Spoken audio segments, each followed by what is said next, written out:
Bona vesprada, buenas tardes a todas y todos. Me llamo David Moratal y soy el director de la Cátedra Fundación Quaes en la Universidad Politécnica de Valencia. Es para mí un placer darles la bienvenida a este nuevo seminario web que organizamos desde la cátedra y que lleva por título El zinc y la COVID-19, ¿qué sabemos hasta ahora?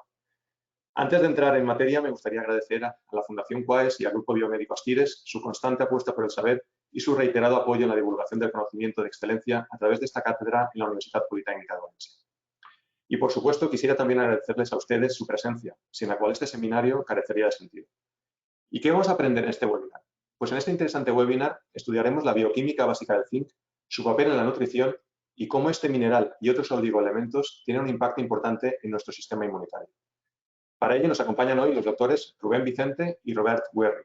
El doctor Rubén Vicente es licenciado y doctor en bioquímica por la Universidad de Barcelona. Actualmente es profesor asociado de la Universidad Pompeu Fabra e investigador principal del Laboratorio de Fisiología Molecular de esta misma universidad. El doctor Robert Werry, licenciado en Medicina por la Universidad de Barcelona, doctor por la Universidad Autónoma de Barcelona, es actualmente médico infectólogo en el Hospital del Mar, en la ciudad de Barcelona, e investigador del Instituto Hospital del Mar de Investigaciones Médicas. Antes de pasarles la palabra a los dos ponentes, permítanme centrar el foco de su atención en la parte derecha de su pantalla. Ahí encontrarán una casilla en la que podrán lanzar sus preguntas, dudas o inquietudes que les puedan surgir a lo largo del presente webinar. Cuando los doctores Vicente y Werry terminen sus intervenciones, de aproximadamente unos 20 minutos de duración cada una, pasaremos a un turno de preguntas en el que les formularé las preguntas que ustedes les hayan lanzado. Les invito, por lo tanto, a aprovechar este canal para intentar resolver cualquier duda que les pueda surgir. Y ya, sin más preámbulos, le paso la palabra al doctor Rubén Vicente.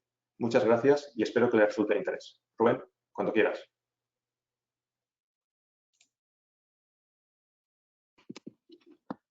Hola, buenas tardes. Primero de todo, gracias David por la presentación y primero de todo agradecer a la Fundación Quaes la oportunidad de presentar aquí el trabajo que tanto el doctor Robert Werry como yo hemos estado realizando en el último año y medio y que tiene que ver con el papel del zinc en la salud y cómo esto puede influir en la severidad de la COVID-19. Comenzaré yo explicando brevemente el papel del zinc en la salud, por qué es necesario, para qué sirve y cómo esto afecta al sistema inmunitario cuando hay una desregulación en los niveles de zinc.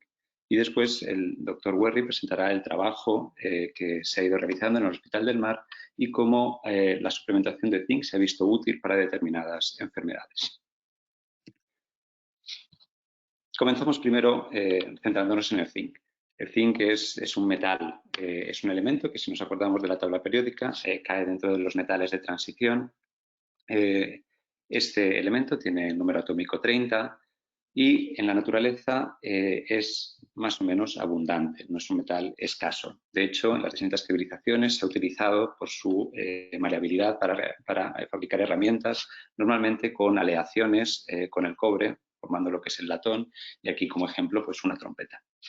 El zinc, sin embargo, cuando hablamos de zinc en nuestro cuerpo, tenemos que a este átomo con 30 electrones le tenemos que robar 2 y nos quedamos con la forma iónica, que sería un catión, y esta es la forma que se puede absorber y en la que se encuentra el zinc en nuestro cuerpo. El zinc es un micronutriente esencial, quiere decir que si no consumimos zinc, nuestra salud se ve afectada. Es uno de los minerales, es el segundo más abundante de los minerales después del hierro, pero en total solo hay 2 o 3 gramos de zinc. Este zinc, cuando lo absorbemos por el intestino, inmediatamente pasa a la sangre y se va repartiendo en los distintos tejidos. Pero aquí el mensaje importante es que no hay una gran reserva de zinc en ningún órgano. De tal forma que somos muy dependientes de la ingesta diaria de zinc. Si la ingesta no es adecuada, podemos caer en lo que se llama deficiencia de zinc. ¿Cuál sería la ingesta adecuada? Bueno, se calcula que para hombres serían unos 11 miligramos al día, para mujeres 8 miligramos, pero esto puede variar dependiendo del momento en la vida, como por ejemplo mujeres embarazadas o en periodo de lactancia tienen que tener una ingesta mayor. Pero, ¿para qué necesitamos el zinc? Bueno, el zinc tiene 2 papeles fundamentales dentro de las células. Por un lado, tiene un papel estructural. Si pensamos en las biomoléculas que forman la vida, entre ellas las proteínas, los lípidos, los ácidos nucleicos o los carbohidratos, El zinc sirve para dar estructura a muchas proteínas. De hecho, un 10% de nuestras proteínas tienen átomos de zinc para tener la estructura correcta y por eso la función correcta. En esta diapositiva se muestra, por ejemplo, una estructura típica donde hay átomos de zinc que se llaman dedos de zinc y es con la que las proteínas pueden interaccionar con el ADN. Pero además de esta función estructural, el zinc tiene otra función que es en la señalización. Es el lenguaje de las células o uno de los lenguajes de las células. El zinc no puede atravesar la membrana por sí solo, sino que necesita de transportadores. Estos transportadores, cuando se abren, dejan el paso, un flujo de zinc e inmediatamente aumenta la concentración de zinc en un lado de la membrana, en el lado intracelular. Estos aumentos puntuales de zinc es el código que permite a la célula entender que ha llegado un estímulo y eso lo traduce con una respuesta. La respuesta de la célula puede ser pues, que empiece a proliferar o que se active o que se diferencie. Así que existen estas dos funciones en el zinc por las cuales es esencial. Bien, estamos diciendo, la ingesta tiene que ser adecuada, pero ¿qué hacemos? ¿Cómo ingerimos el zinc? Bueno, la buena noticia es que el zinc es bastante abundante en una gran variedad de productos. Así se ve que es bastante abundante en las carnes, siendo las carnes rojas las que tienen mayor concentración de zinc, unos 5 miligramos por 100 gramos. Los mariscos también tienen zinc. Bueno, como hecho anecdótico, las ostras es el alimento que más zinc tiene. Pero bueno, nos encontramos también legumbres, huevos, frutos secos, ¿vale? Cada vez menos, pero suficiente para que el mensaje es con una dieta variada no debería haber ningún problema. Hay que llamar la atención sobre las legumbres y los cereales porque aunque tienen una cantidad de zinc considerable, también tienen otra molécula que evita la absorción de zinc, que son los fitatos. Los fitatos son unas moléculas de reserva de fosfato para las semillas, de tal forma que cuando la semilla germina, esta molécula le provee de los fosfatos para el buen desarrollo de la planta. Sin embargo, los fitatos tienen muchas cargas negativas. Como decíamos, el zinc en nuestro cuerpo es un catión, tiene cargas positivas, así que se une muy fuerte al fitato. Como consecuencia, cuando ingerimos legumbres o cereales, aunque existe el zinc, este zinc está unido al fitato y no es capaz de atravesar la barrera que forman las células epiteliales. ¿Qué hacer? Entonces, ¿no podemos contar con el zinc de las legumbres? Bueno, sí que hay técnicas para hacer disminuir los niveles de fitatos, como por ejemplo poner las legumbres a remojo, fermentarlas, o en la germinación de las semillas también reduce los fitatos y hace más biodisponible el zinc. Quiero señalar además que para cruzar la barrera intestinal, como decía, el zinc necesita transportadores. Y señalo esto porque gran parte de lo que se conoce sobre la importancia del zinc en la salud se debe a una enfermedad rara que se llama acrodermatitis enteropática, en que es una enfermedad genética en que hay una mutación en este transportador. Aunque hay 24 transportadores de zinc en nuestro cuerpo, solo hay uno que es el que permite la absorción intestinal. La gente, aunque es una enfermedad muy rara, la gente que tiene este transportador entra en una deficiencia severa, ¿vale? Y ahí se ven los síntomas muy agravados. Como digo, eso es una enfermedad bastante rara. Como digo también, el zinc en un principio debería ser fácil obtenerlo de la dieta. Sorprende, sin embargo, ver estos mapas de deficiencia de zinc en los que vemos que hasta un 30% de la población a nivel mundial está en deficiencia de zinc, en distintas formas, desde moderada hasta severa. ¿A qué se debe principalmente? Se debe principalmente a la dieta. Y es que cuando hay en muchos países donde existe gran pobreza, la dieta no es variada y muchas veces está basada únicamente en cereales. Y los cereales, como he dicho, no son una buena fuente de zinc si no los tratas bien. Así que la mayor parte de la deficiencia de zinc es debida a esto. Sin embargo, también puede haber deficiencia por una absorción inadecuada, o bien porque no esté el transportador que he dicho antes, o bien porque haya inflamación en el intestino. Por ejemplo, gente con colitis ulcerosa, con enfermedad de Crohn, tiene problemas de absorción. También las personas mayores tienen problemas de absorción, no solamente de zinc, de diversos nutrientes. Y luego también puedes entrar en deficiencia de zinc por un exceso de pérdida, por ejemplo, con diarreas. Bien, que el zinc estaba en las estructuras de nuestro cuerpo, se conocía desde los años 30 y hasta los años 60, pero no se consideraba que fuese tan importante para la salud. Sin embargo, a partir de los años 60 empiezan a estudiar casos en los que ven una serie de síntomas que cuando daban zinc se resolvían. Así que a partir del año 74 ya se considera un nutriente esencial. ¿Cuáles son esos síntomas?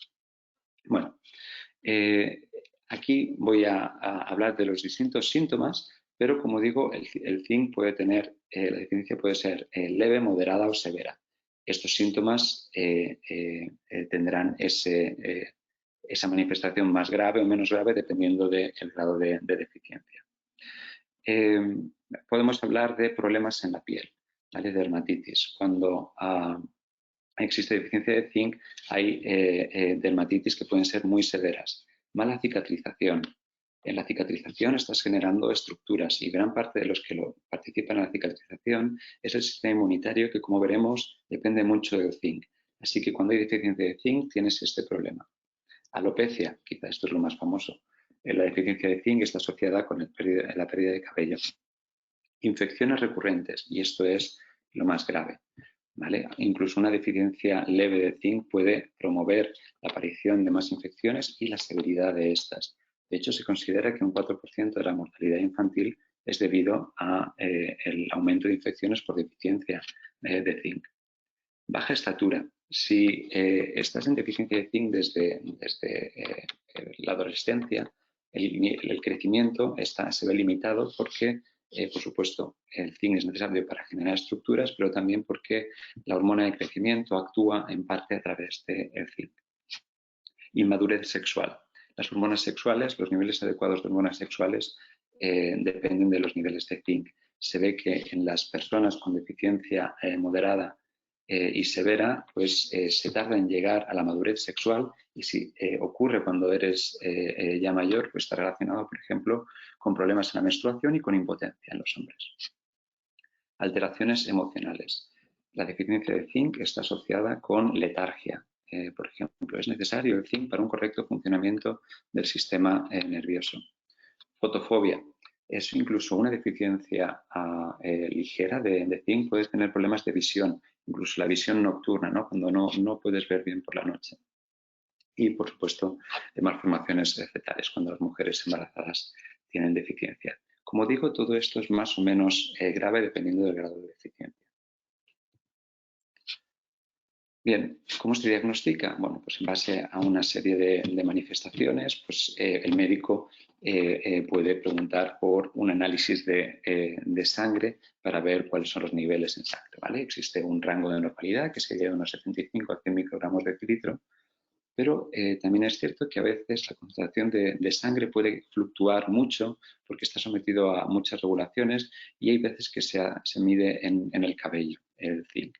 El tratamiento, sencillo, simplemente suplementaciones de zinc.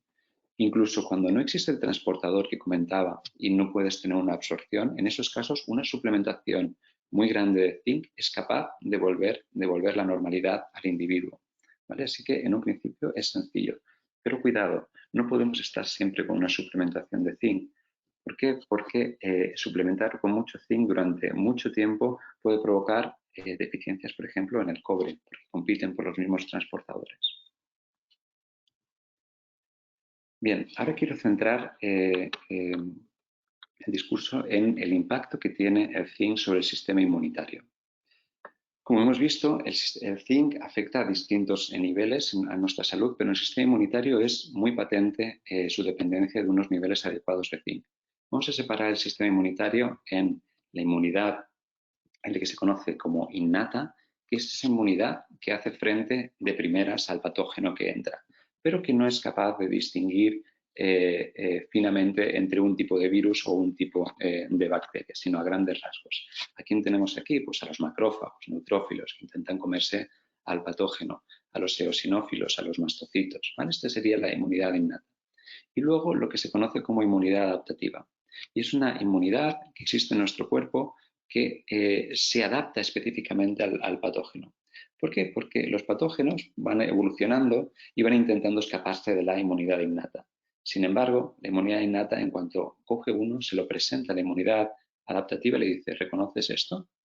Si existe algún linfocito, ¿vale? Que son los linfocitos, los de la inmunidad adaptativa, que reconoce específicamente ese patógeno, va a proliferar y de pronto vamos a tener muchas células capaces de luchar contra ese patógeno en concreto.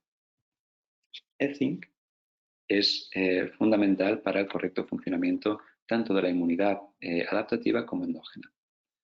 En la inmunidad adaptativa tenemos los linfocitos T, que son aquellos que son capaces de reconocer la célula que está infectada, por ejemplo, con un virus y destruir la célula, y los linfocitos B, que son aquellos que van a generar anticuerpos concretamente contra el patógeno. Últimamente, debido a la pandemia, casi que todo el mundo está ya con un doctorado en inmunología. Ya sabemos lo que son los anticuerpos, para qué los necesitamos. Bueno, pues si no hay unos niveles adecuados de zinc, la inmunidad adaptativa es menor. El zinc es necesario para el proceso de activación tanto de linfocitos T como de linfocitos B. ¿Qué pasa con la inmunidad innata? ¿Depende del zinc? Sí, también se ha visto que el zinc es capaz de modular esta inmunidad.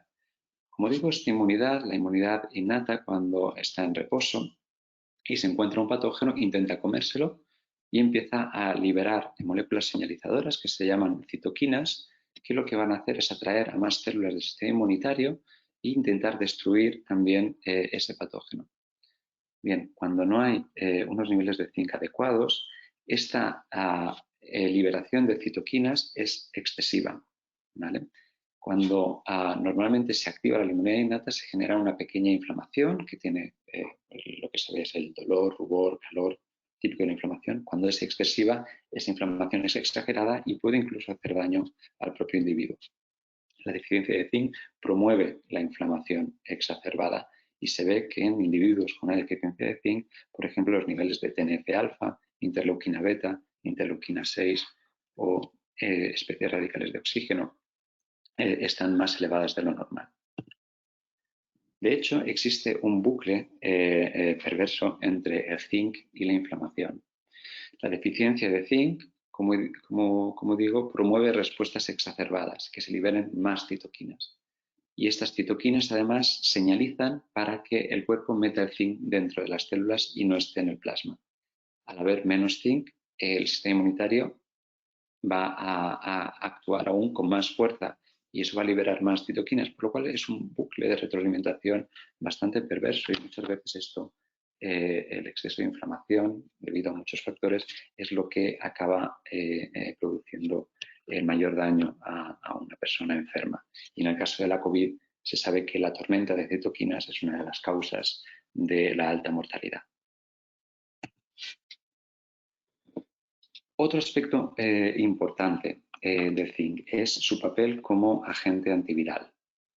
Independientemente del sistema inmunitario, se sabe que el zinc es capaz de parar o de frenar la proliferación de determinados virus, no de todos. Por ejemplo, aquí tenemos el SARS, que sabemos que se une a una proteína de membrana, que es la AC2, y una vez que se une a esa proteína de la membrana de la célula simplemente internaliza el virus, ¿vale? Creyendo que no pasa nada. El virus se escapa de esa vesícula y utiliza la maquinaria de la célula para replicarse, hacer muchas copias de su material genético y para fabricar proteínas virales y generar muchos virus que saldrán y irán a infectar a otras células, de tal forma que parasita la célula.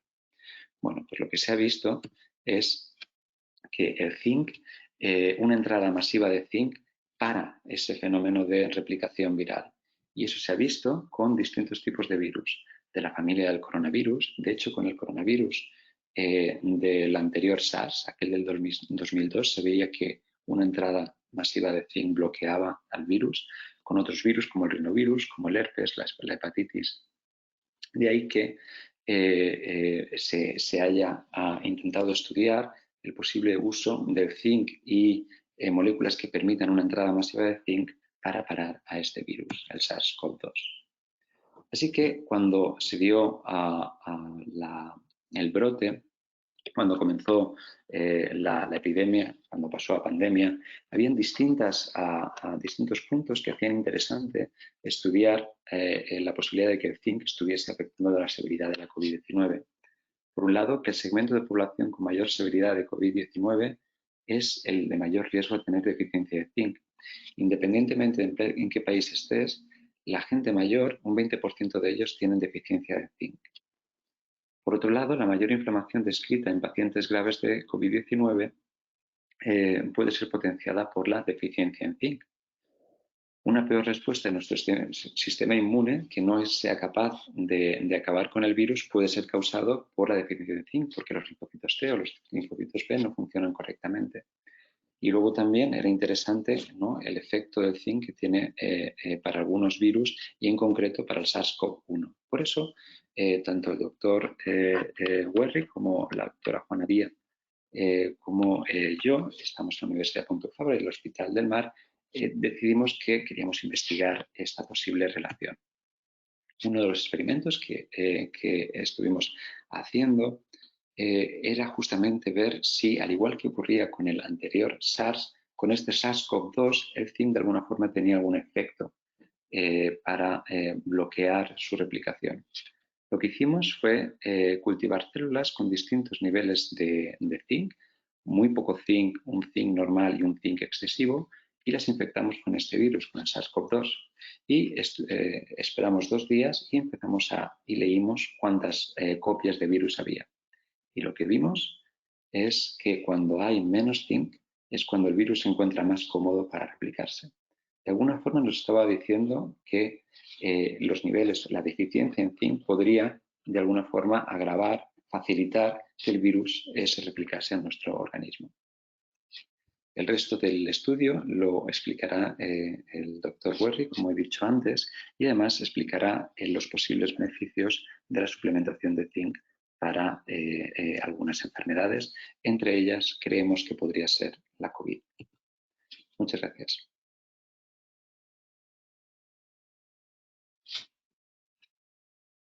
Doctor Vicente, muy buenas tardes a todos y agradeceros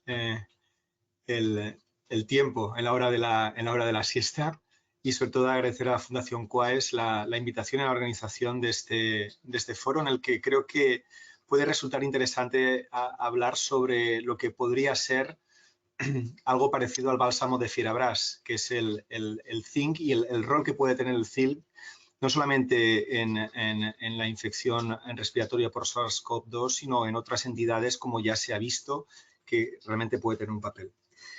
Antes de proceder, solamente creo que esto es anecdótico, pero creo que puede denotar cierta la importancia ante lo que estamos, y es que el zinc como tratamiento, no como prevención, sino como tratamiento para infecciones respiratorias producidas sobre todo por cuadros virales, se hace de forma bastante generalizada, sobre todo en los países del área anglosajona. Y esto es el ejemplo de la nota de prensa que dejó la Casa Blanca en el mes de octubre del año pasado, cuando Donald Trump, el entonces presidente, contrajo el COVID. Y si miramos exactamente lo que se le administró a Trump en aquel momento, pues entre las diferentes suplementaciones, entre ellas vitamina D, melatonina, pero entre ellas estaba también el zinc. Como decía, en los países anglosajones ya existe, ya hay un trasfondo de evidencia, como ahora veremos, que el zinc puede tener un papel relevante en el control y en la mejoría del pronóstico y del cuadro clínico de las infecciones virales, pero que el ejemplo en el que al presidente norteamericano, sobre todo con lo cuidados que son en cuanto a esto, se lo administraran, pues creo que pone un poco en perspectiva todo esto. Evidentemente, aparte del zinc, no estoy diciendo que le cura el zinc, sino probablemente también el remdesivir y todos los anticuerpos monoclonales que le administraron en aquel momento. Bien. Perdón, me he pasado una aquí. Bien, como consideraciones previas, y lo que parece que se sabe y parece que hay un consenso bastante claro en lo que el rol que puede tener el zinc en concreto dentro de todo esto. Es decir, parece que no hay evidencia que la suplementación con zinc tenga un papel sobre la prevención en las infecciones respiratorias, es decir, suplementar con zinc masivamente a la población en los meses de otoño no previene el hecho de que se contraigan infecciones respiratorias, pero por lo menos no hay evidencia, pero sí que parece que hay una evidencia bastante sólida, a pesar de todas las dificultades digamos, técnicas a la hora de realizar los estudios, porque no hay estudios homogéneos en cuanto ni al tipo de suplementación de zinc que se da, ni siquiera a la dosis. Entonces es muy difícil comparar y extraer conclusiones. Pero a pesar de eso, parece que sí que hay evidencia en el que el tratamiento de la infección viral respiratoria, los catarros comunes suplementados con zinc, pues de alguna manera se puede modificar el curso de la infección, probablemente por algunos de estos mecanismos que estaba comentando el doctor Vicente hace unos minutos, y parece que tiene mucho más impacto si se suplementa, si se inicia el tratamiento con zinc en las primeras 24 horas después del inicio de los síntomas, ¿no? Precisamente por el efecto potencial de boost, de estimulación que puede tener sobre el sistema inmunitario. La pasado 2, perdonad. Le daré. ¿Podemos pasar una atrás, por favor? Ahora, gracias.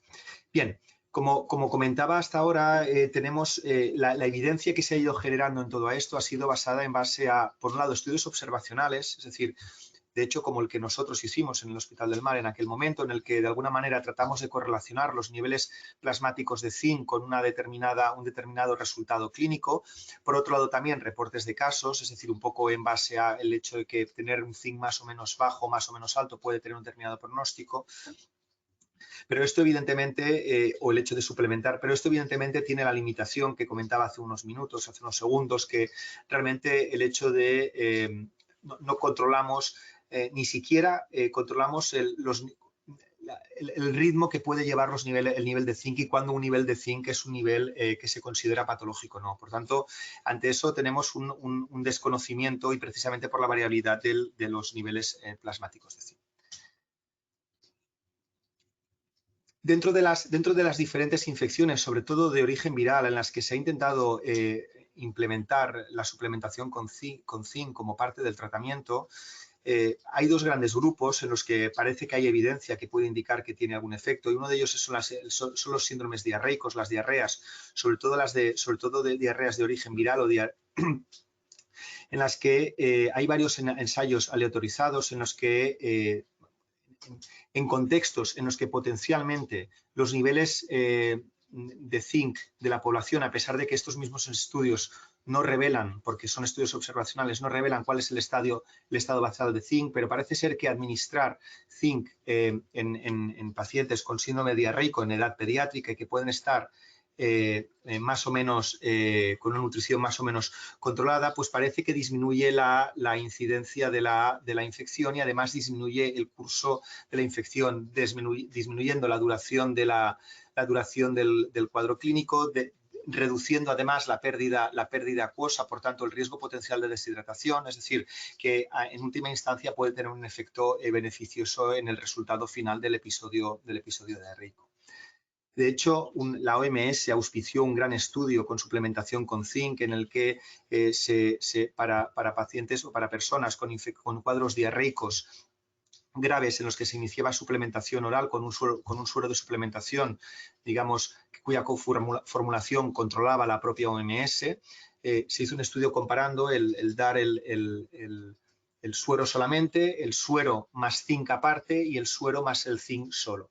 Pues bien, el suero y el zinc separados, probablemente por el componente que puede haber en cuanto a la absorción del zinc, parece que es la estrategia más adecuada para disminuir la reducción en el número de días y en la pérdida de acuosa en el contexto del síndrome diarreico.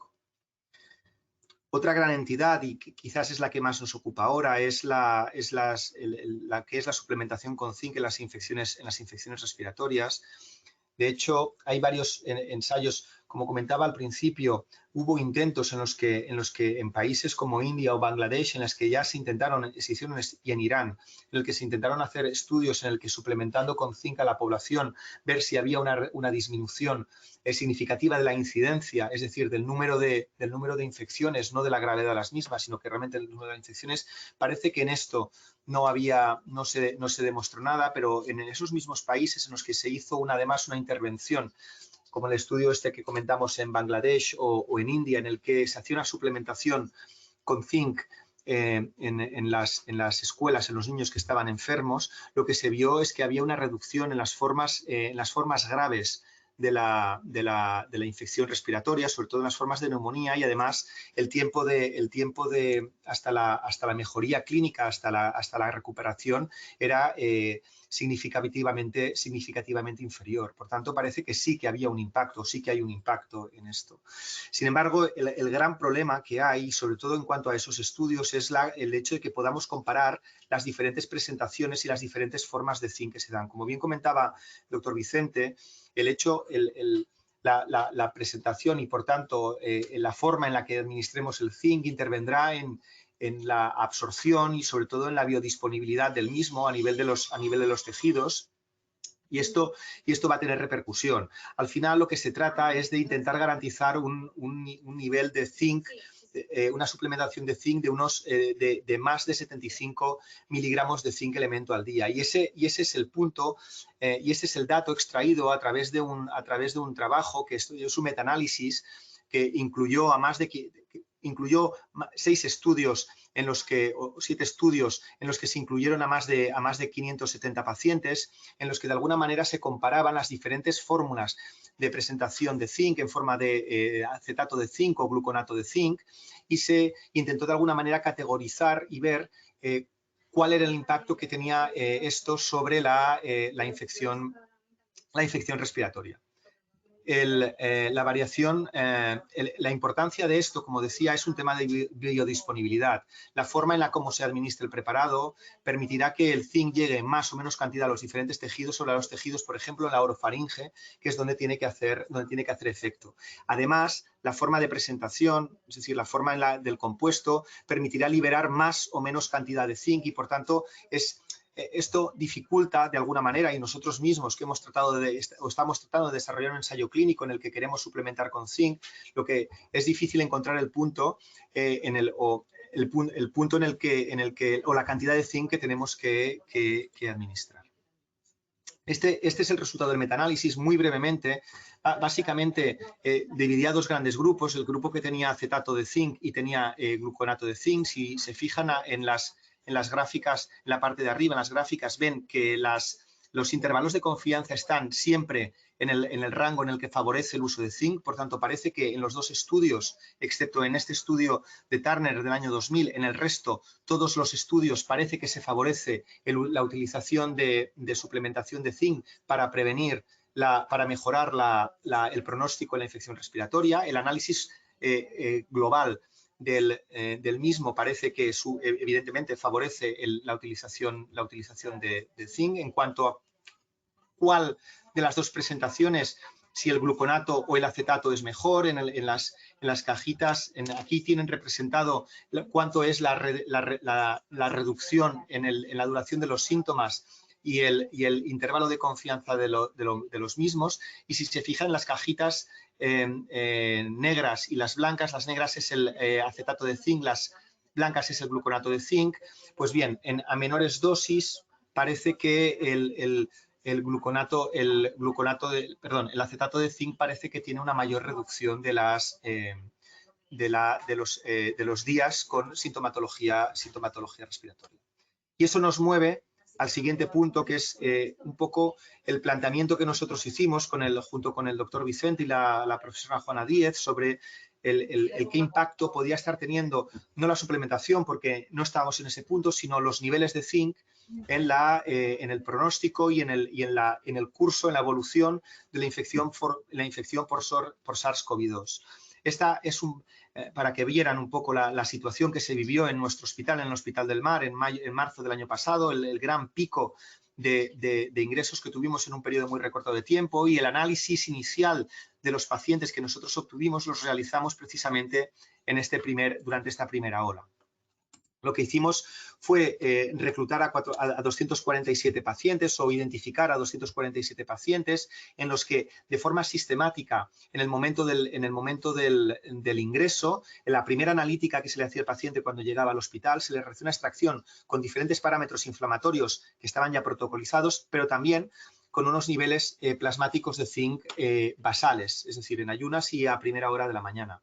Esto nos permitió de alguna manera dividir la población o los pacientes que estaban ingresando en dos grandes grupos. Un grupo que estaba constituido por 58 pacientes que tenían unos niveles de zinc inferiores a 50 microgramos de decilitro y un grupo que era mayoritario de pacientes con niveles de zinc de más o igual 50 microgramos por decilitro.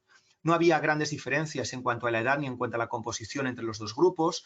No había grandes diferencias, salvo quizás algo más de insuficiencia renal en el grupo de los pacientes con deficiencia de zinc. Y lo que encontramos un poco en la línea con lo que les había presentado el doctor Vicente hace unos instantes es que encontramos una correlación lineal significativa y fuerte entre los niveles de zinc y reactantes de fase aguda, que además son reactantes de fase aguda que median la respuesta inflamatoria generada durante la infección por SARS-CoV-2. Y de hecho encontramos una correlación significativa entre los niveles de interleucina 6, que es uno de los mediadores, es una de las moléculas señalizadoras que los macrófagos y los linfocitos, que son los que realizan la primera respuesta y la respuesta inmunitaria frente a la infección, producen. Por tanto, parece que podría existir una disregulación de esta respuesta en los contextos en los que los niveles de zinc son más bajos. Pero para dar un poco de consistencia al estudio o al hallazgo, vimos cómo la proteína C reactiva, que es otro parámetro inflamatorio consecuencia de la activación inflamatoria, también mostraba la misma correlación y también estadísticamente significativa. Vimos cómo el grupo de pacientes con los niveles bajos de zinc, con menos de 50 microgramos de decilitro, tenían más mortalidad, tenían más riesgo ingresaban más en UCI y además el tiempo hasta la estabilidad clínica, es decir, el tiempo hasta que el paciente se recuperaba, era significativamente superior. De la misma manera encontramos una correlación negativa, pero estadísticamente significativa entre los niveles de zinc y el tiempo hasta la estabilidad clínica. Esto es que a menos zinc, más tiempo tardaba el paciente en recuperarse. Por tanto, parece que de alguna manera la coherencia y la consistencia de los hallazgos creemos que evidencia que el zinc puede no ser un mero espectador, sino que puede, como bien mostraba el doctor Vicente en los datos in vitro y además en la base fisiopatológica de este hecho, puede tener un papel, puede no ser solamente un espectador, sino tener un papel inmunomodulador importante y que quizás merezca ser estudiado, que creo que merece ser estudiado en más profundidad y quizás de una forma un poco más establecida que no los estudios que les hemos ido enseñando, que son, digamos, estudios de poco comparables. Bien, a modo de conclusión y antes de pasar al debate, el planteamiento es que el zinc, de alguna manera, es un elemento básico que interviene en múltiples procesos biológicos y es determinante para la respuesta inmune. Los niveles bajos de zinc, como hemos visto en nuestra población, se asocian a mayor inflamación sistémica. Ha habido varios intentos con suplementación con zinc para tratar o prevenir infecciones respiratorias o gastrointestinales, pero los resultados han sido diversos. Parece que es consistente que dosis altas de zinc, más de 75 miligramos al día, puede contribuir a una mejor evolución clínica en el caso de infecciones respiratorias. Y hemos encontrado, como decíamos en nuestra cohorte, una asociación consistente entre los niveles de zinc y la respuesta inflamatoria, no solo a nivel de IL-6, sino de la respuesta inflamatoria en sí. Parece, por tanto, en el caso concreto de la infección por SARS-CoV-2, que bajos niveles de zinc se asocian a un peor pronóstico en esta infección. Bien, yo con esto les he dicho todo lo que les quería decir y si les parece podemos tener ahora tiempo para algún comentario.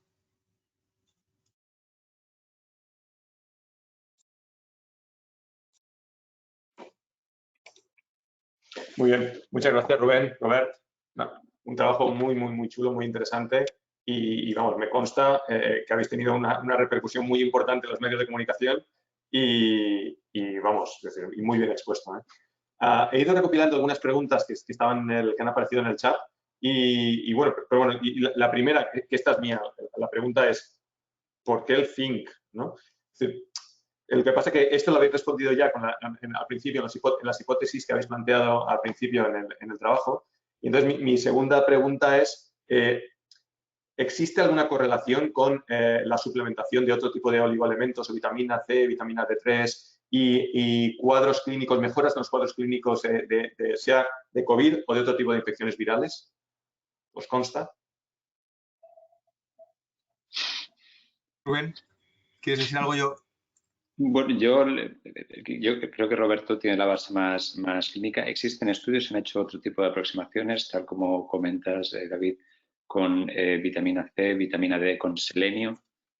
También se ha visto. Yo creo que nos encontramos todos con el mismo problema. Muchos de los estudios aún son observacionales, que es ver cuáles sean los niveles en los pacientes que han ido ingresando, y falta un poco ver estudios en los que se haga un ensayo clínico aleatorizado, es decir, a ciegas a unos les suplementas, ¿no?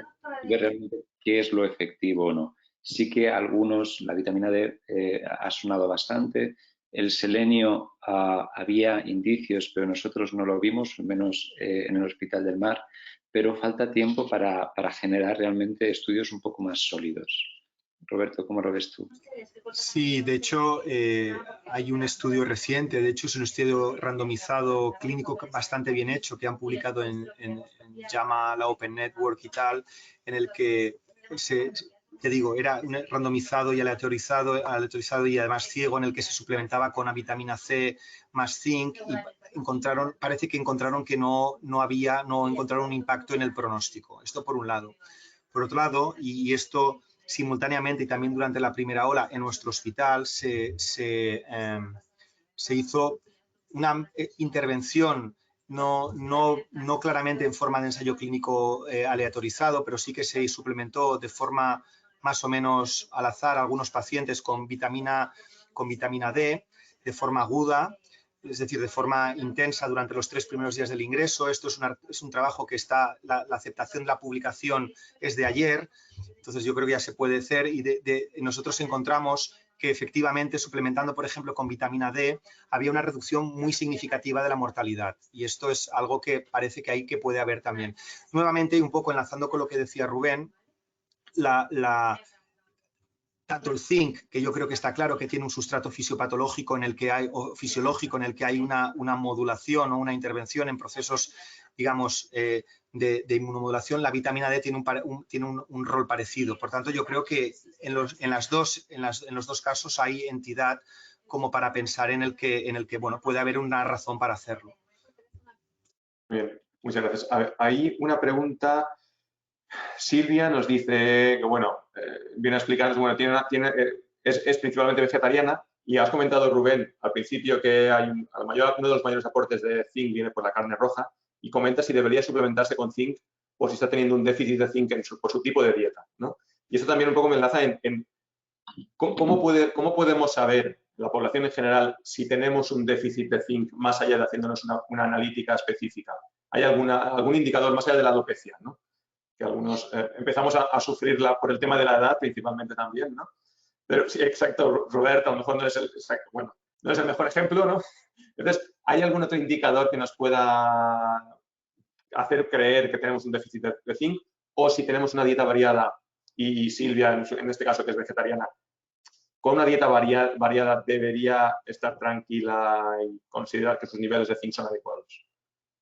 Hombre, yo siempre digo que cuando uno se restringe la dieta de una forma, ¿no? Pues una persona vegetariana o vegana tiene que andar con cuidado y mirar bien cómo come, ¿no? Porque ya ha quitado parte de esa variedad, pero no hay ningún problema. Una persona puede tener una dieta vegetariana y no tener ningún problema con deficiencia mientras sea lo más variado posible. Dentro de los alimentos con bastante zinc, por ejemplo, están las tripas de calabaza, que tostadas se hace mucho más biodisponible el que hay. Es decir, existen formas de consumir frutos secos, otros como nueces, por ejemplo, también podría ser.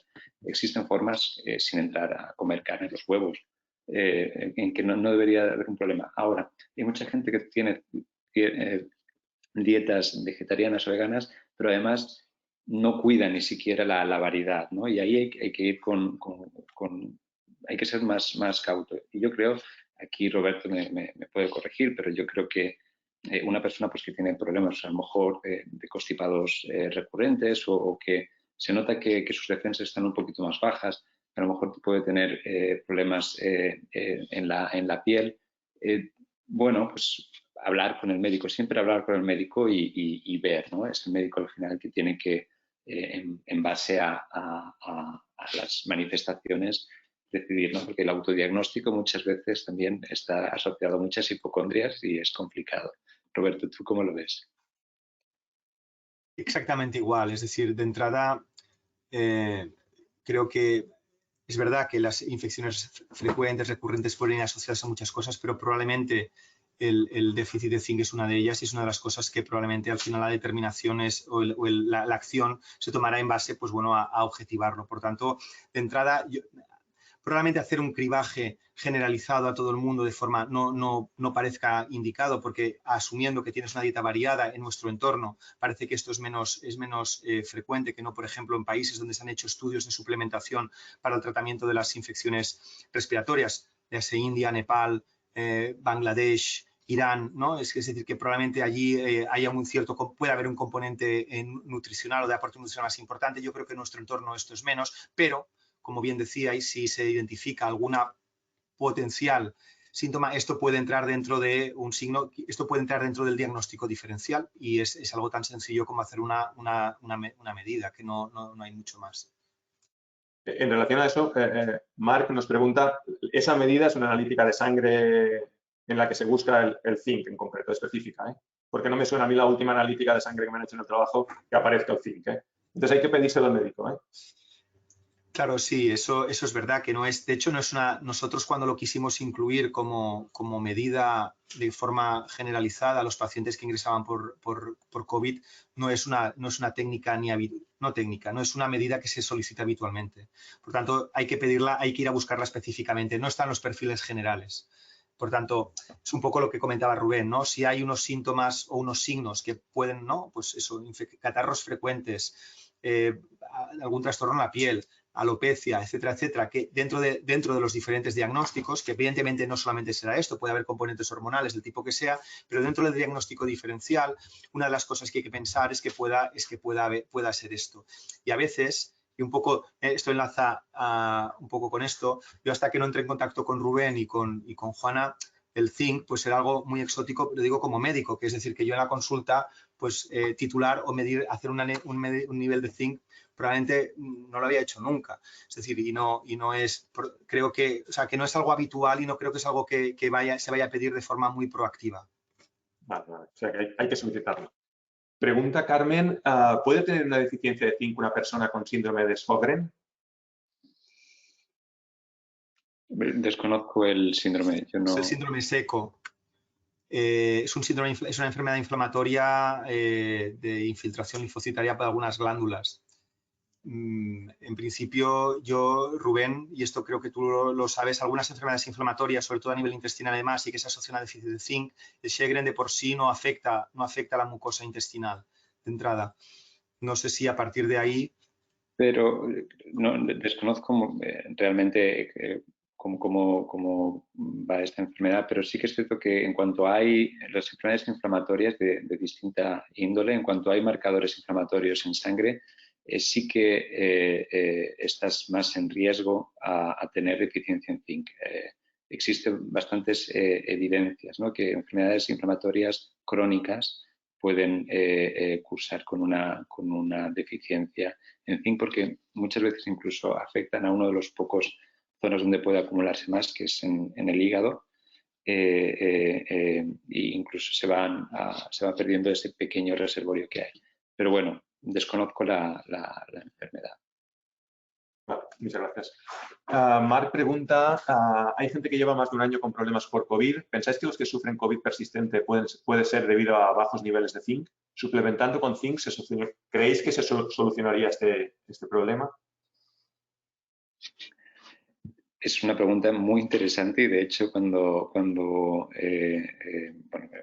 Roberto y con Juana hemos estado, ¿no?, pensando posibles vías o dónde podríamos estudiar el efecto de la COVID y el zinc, pero no existe ninguna evidencia de que la COVID crónica o persistente esté asociada a zinc. No existe. Entonces, sería interesante mirar, pero eso ya es incluso un estudio mucho más difícil el que planteamos nosotros, que es simplemente suplementar con zinc a los pacientes que ingresan. Primero, eso, si ahí se diese algo, pues a lo mejor incluso se podría trasladar a la COVID persistente. Roberto, ¿cómo lo ves? El síndrome post-COVID es uno de los grandes enigmas a los que nos estamos enfrentando ahora y que además las hipótesis son prácticamente infinitas. La última o de las últimas así más intensas y que además están sonando con cierta fuerza y quizás ahí es que hay una forma de persistencia viral. Es decir, que el virus tú no te infectas, ¿no? No es como un catarro que te infectas, lo pasas y ya está, sino que el virus de alguna manera queda en el organismo. Por ejemplo, se ha encontrado 7 meses después en biopsias intestinales, un virus que potencialmente es activo. O sea, y esa es una de las explicaciones potenciales en las que ahora se está centrando el síndrome post-COVID. Pero a partir de ahí, las hipótesis son libres y las potenciales explicaciones también.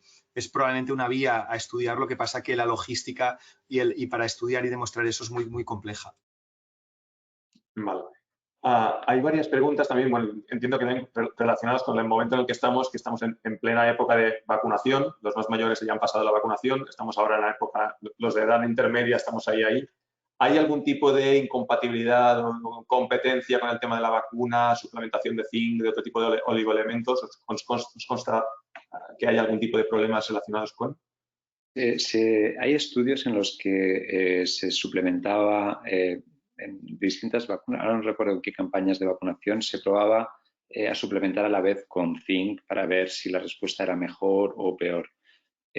Ahora no recuerdo exactamente qué vacuna era. No vieron nada significativo, no vieron realmente una gran mejora el suplementar con zinc a la vez que vacunar. Se pensó que era interesante estudiar por ese efecto que tiene sobre los linfocitos T y los linfocitos B, pero no hay ningún estudio que muestre ese beneficio, aunque, tal como comentaba Roberto, muchas veces es difícil comparar los estudios porque se han utilizado dosis diferentes, compuestos diferentes. Entonces, yo creo que todo lo que tiene que ver con el zinc aún queda a establecer unos patrones de dosificación más claros, unas pautas, ¿no? para entender mejor. Vale, muy bien, muchas gracias. En teoría, se supone que todo aquello que pueda mejorar el sistema inmunitario, bueno, pues bienvenido sea de cara a la vacunación, ¿no? Por lo tanto, Sí, lo único que cabe señalar es que la suplementar con zinc por suplementar no supone ningún beneficio el tomar suplementos de zinc. El beneficio es cuando frente a una deficiencia de zinc. O sea, yo no animo a la gente a que tome suplementos de zinc. Yo me refería a mejorar el sistema inmunitario desde otras vertientes. Buen descanso, buena alimentación, hacer ejercicio, deporte, tal. Todo lo que se sirva desde otras facetas, ¿no? Mejorar el sistema inmunitario, yo creo que bienvenido sea y bueno, que yo creo que en nuestras manos está también en parte el poder, el cuidarnos, ¿no? de cara a todo este tipo de enfermedades infecciosas, ¿no? Y bueno, Marc pregunta, a ver si me podéis solucionar esto. Tengo un bote con pastillas de zinc que en la información pone glucamato de zinc 70,5 miligramos, zinc 10 miligramos. ¿En cuál de los dos me tengo que fijar para obtener la dosis correcta?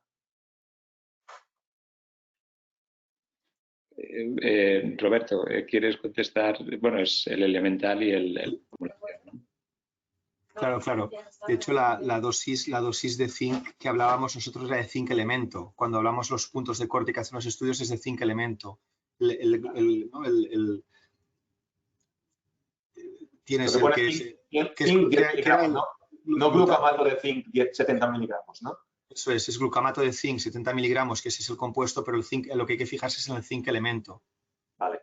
Eso, probablemente pondrán entre paréntesis los 10 miligramos esos, vamos. Pues Marc, en zinc 10 miligramos. Bueno, ya para terminar, simplemente como líneas futuras en vuestra investigación con esta relación entre zinc y enfermedades infecciosas, específicamente la COVID, ¿hacia dónde vais o en qué estáis metidos ahora o cuál es vuestro siguiente paso? Porque no habéis entrado en la parte de tratamiento con zinc, sino análisis de ese zinc en pacientes que han ingresado al hospital. Vuestro siguiente paso va por la parte de suplementación de esos pacientes que han sufrido eso, enfermedades infecciosas, COVID específicamente, o alguna línea futura similar. Si nos lo podéis decir más o menos.